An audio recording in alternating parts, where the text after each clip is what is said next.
My name is Ben Pollard. I'm sports scientist with the England senior team. The GPS that we use is just a small little monitor that they wear in between their shoulder blades.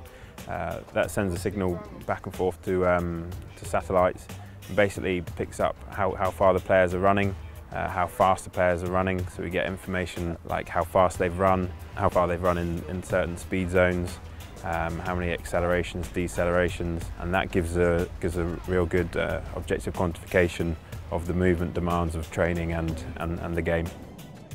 If you're getting a good hit out on the session, it's happy days. If you're not, you might need to do a little top up at the end. So there's no hiding, these things feed back everything.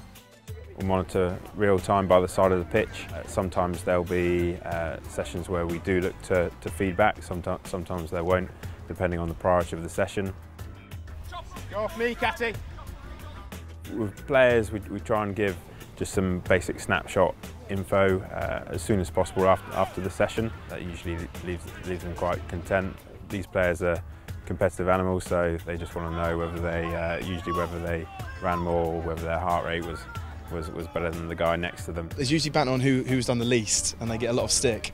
Running wise, you know, the flankers and guys like back rowers usually clocking up some good mileage on these. Probably usually the nines, and they usually tend to rack up the highest distance, especially obviously in attack phases, because they're at the majority of breakdowns. Their meters per minute and their total distance across the course of the game tends to be the highest out of the whole team. Yeah, I do look at all the figures. A lot of boys do. There's loads of bits you can pick up and get an understanding of how the game went, when it picked up, when it was slow, and all those bits. And yeah, nines have to run an awful lot. So yeah, you've got to make sure you clock up high on this, and then get the rewards later on.